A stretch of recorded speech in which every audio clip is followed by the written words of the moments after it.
Venezuela le ganó a Bolivia y se afianza en el puesto de repechaje. Bienvenidos chicos a mi canal. El día de ayer la selección Vinotinto, nuestra selección venezolana, se impuso 2-0 ante la selección de Bolivia en el Monumental de Maturín. Y por supuesto vamos acá a analizar, a opinar, a comentar lo que fue ese partido. Pero primero que nada me gustaría que le den like al video, lo vean completamente, se suscriban, que es totalmente gratuito y me ayuda mucho. Y por supuesto, dejen en los comentarios qué vistes tú, qué conclusión tuviste con este partido, qué sensación te dejó, qué te leo. Comenzamos. Primero que nada tenemos que ver, por supuesto, la tabla de eliminatorias rumbo a este Mundial 2026.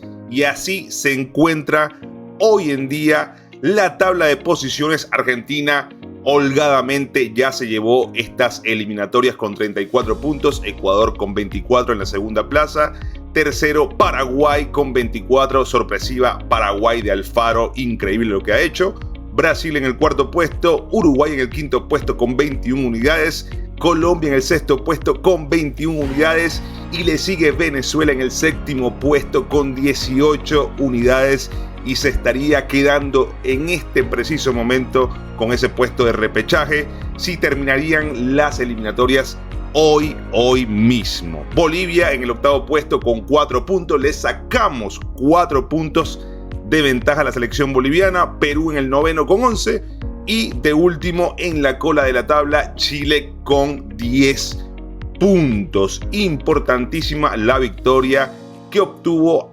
ayer la selección Vinotinto. Se despega bastante de la selección boliviana, 4 puntos con 9 puntos en juego, pero además se acerca sorpresivamente a la selección colombiana y a la selección uruguaya, porque sí, muchachos, se abre otro panorama, se abre otro juego tras los tropiezos de Uruguay y de Colombia. Una Colombia que empató con Perú y una selección uruguaya que cayó derrotada 2-0 ante la selección de Alfaro, la selección de Paraguay. Venezuela ahora podría optar por un puesto directo al Mundial siempre y cuando se den ciertos resultados. Primero, pensando en uno mismo, pensando en ir a Montevideo a sacar un empate o una victoria, pensar en sacarle un empate o una victoria a Argentina, que se ve bastante complicado por ser la actual campeona del mundo, actual campeona de América y además por jugar muy bien y tener jugadores espectaculares. Y luego nos quedaría cerrar estas eliminatorias con la selección colombiana, que hoy en día es nuestro rival directo junto a Uruguay y junto a Bolivia. Increíble cómo cambió el panorama. Cambió rotundamente, dio un giro de 180 grados. Estábamos pensando en un séptimo puesto, ahora podemos pensar en un sexto puesto. Esto es increíble. Y bueno, nada, hay que esperar cómo se desarrollan estas eliminatorias, estos 3 partidos que quedan. Y sin más preámbulo, comencemos a analizar un poquito lo que fue el partido, cómo jugó la selección del Bocha Batista. Unas selecciones que saltaban al terreno de juego de esta manera. Una Bolivia con un 4-2-3-1 y una Venezuela con un 4-4-2. Por parte de la selección boliviana saltaba Vizcarra en portería, Medina por derecha, Aquín y Morales en la saga central. Por izquierda, Roberto Carlos Fernández. En la mitad de la cancha, Ervin Vaca con Héctor Cuellar. Y arriba 3 volantes ofensivos como Paniagua, Villamil, Lucas Chávez y arriba Miguelito Terceros. Una Bolivia que saltó sin 9, raramente. Oscar Villegas saltó sin un 9 referencial.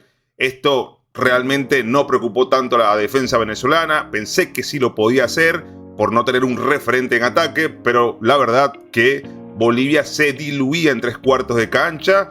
Y una Venezuela que saltaba con un 4-4-2, con Romo en portería, Navarro por izquierda, Wilker Ángels en la saga central junto a Nahuel Ferraresi, John Aramburu por derecha, Savarino por izquierda, José El Brujo Martínez en ese doble 5 con Telasco Segovia, Eduardo Bello por derecha y arriba la dupla ofensiva Salomón Rondón y Joseph Martínez. Un Bocha Batista que optó por usar nuevamente el 4-4-2, ese 4-4-2 que le funcionó ante la selección peruana, y no se le puede decir nada ya que sacó una victoria ante Perú y sacó esta victoria ante la selección boliviana. Y ya le voy a comentar la clave del uso de este esquema que yo creo que he visto en el terreno de juego. Pues una selección de Venezuela que no pudo dominar la mitad de la cancha.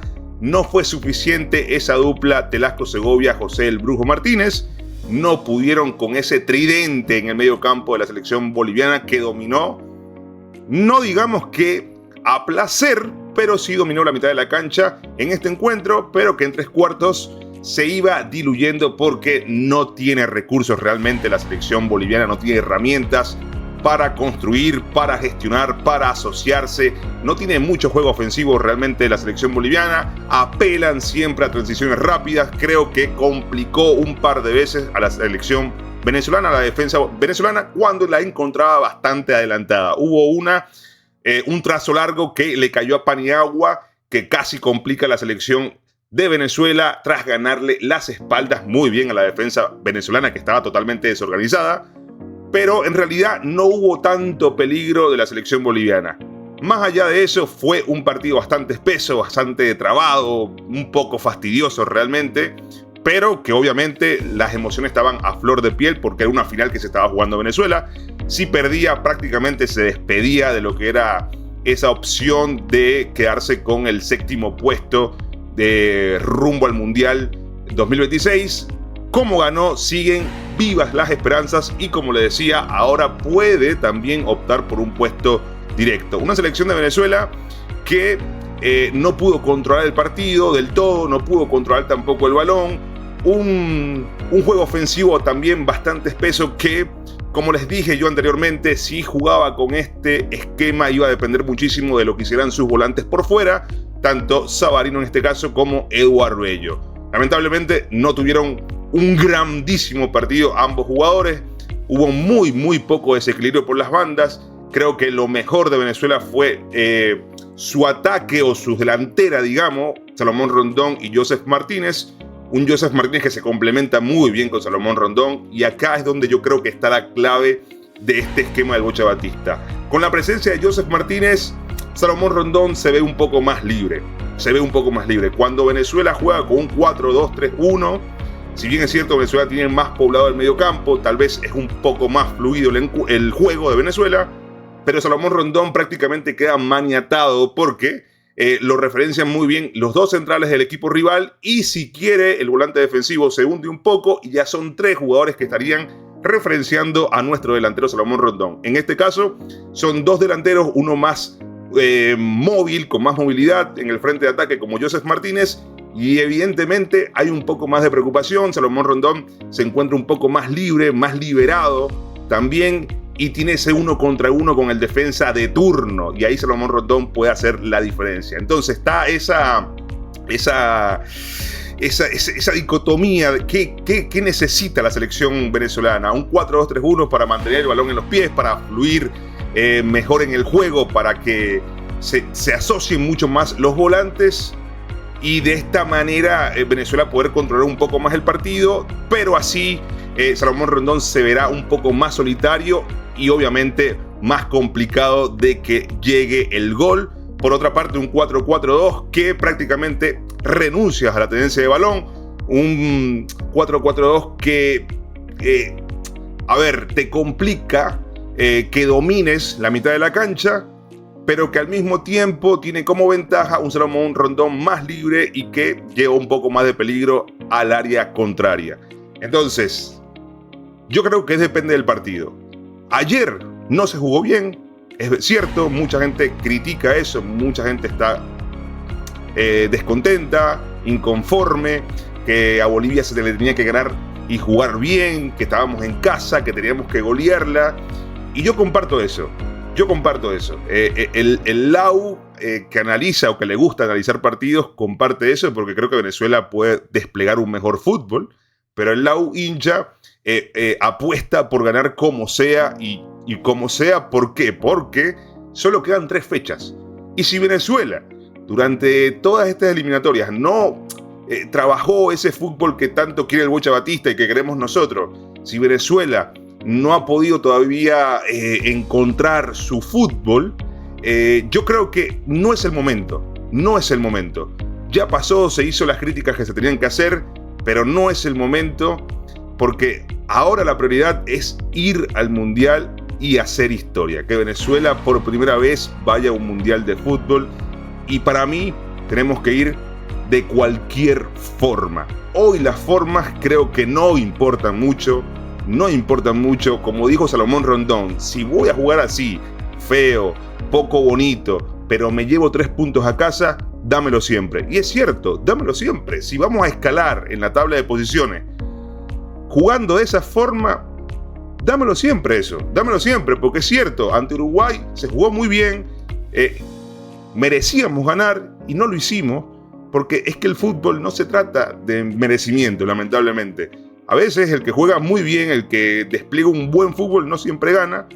Nos ha pasado eso, y esta vez nos toca todo lo contrario. No jugamos tan bien, pero ganamos. Y lo que importa acá, en este momento, en este deporte, es ganar, es sumar de a 3 o sumar de a 1, pero sumar que nos permita de esa forma mantener las esperanzas vivas para ir al Mundial. Insisto, un partido donde también se jugaba una parte muy emocional, se evidenciaba que los jugadores estaban ansiosos, nerviosos. El Bocha Batista lo dijo, Edward Bello lo dijo, el mismo Salomón Rondón lo dijo, que por momentos se veía la ansiedad, el nerviosismo en algunos jugadores por el escenario donde estaban en ese momento. Muchos jóvenes, Salomón hacía referencia a eso, que hay muchos jóvenes que por ahí no están acostumbrados. En realidad Venezuela no está acostumbrado a este tipo de escenario, encontrarse con este tipo de escenarios, con finales que te permitan lograr el gran objetivo que es ir al Mundial. Una Venezuela que en cuanto a fútbol creo que no podemos rescatar mucho. Una Venezuela que se defendía por momento en 4-5-1. Joseph Martínez se metía ahí entre Telasco, Segovia y el Brujo Martínez.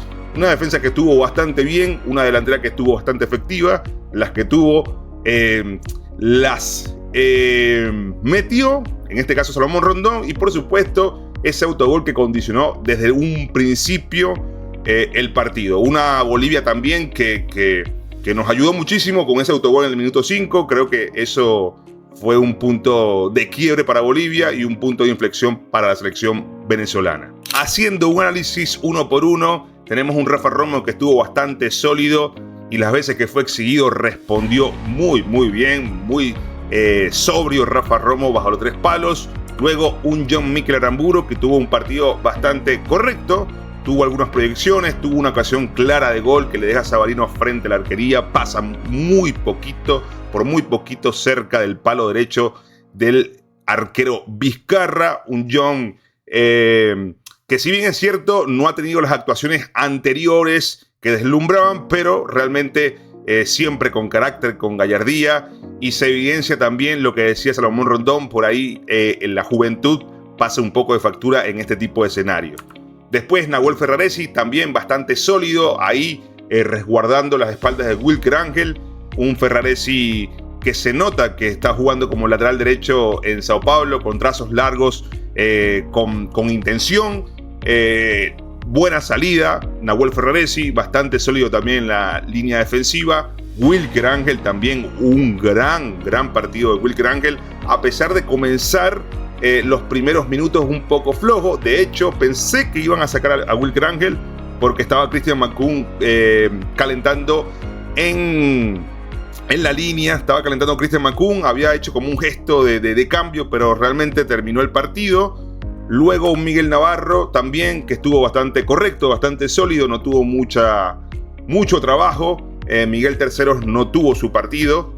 Luego tenemos a este señor, el Brujo José Martínez. Por favor, lo que juega este tipo no tiene sentido alguno. Lo que corre este tipo no tiene sentido alguno. El amigo de todos, hace todas las coberturas, relevo, entiende muy bien el fútbol. Lo que sí le podemos llegar a criticar o a marcar al Brujo Martínez es que no tiene una salida tan limpia, pero ¿qué más le puedes pedir a un tipo que te recupera el balón?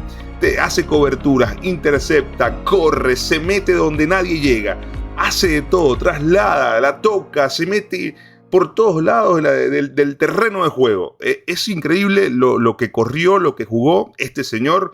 Dámelo siempre, la actitud, el carácter que tiene, dámelo siempre, multiplícalo por 11.